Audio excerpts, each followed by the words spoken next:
నీ పనుల భారము యెహోవా మీద నుంచుము, అప్పుడు నీ ఉద్దేశములు సఫలమగును. సామెతలు 16 అధ్యాయం 3 వచనం. ప్రియమైనటువంటి దేవుని పిల్లారా, ఈ ఉదయకాల సమయంలో నీవు అనుకున్నటువంటి కార్యము నెరవేరలేదని నిరాశ చెంది ఉన్నావా? నీ పనులు జరగట్లేదని బాధపడుతూ ఉన్నావా?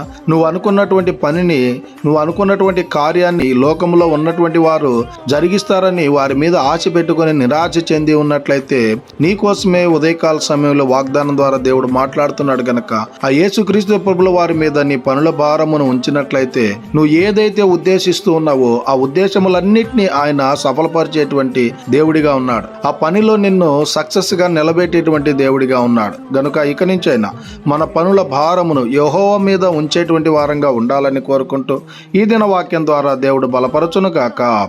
ఆమేన్.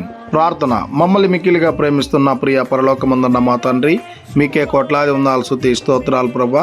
ఈ ఉదయకాల సమయంలో ఈ వాగ్దానం ద్వారా మీరు మాతో మాట్లాడినందుకై వందనాలు ప్రభా.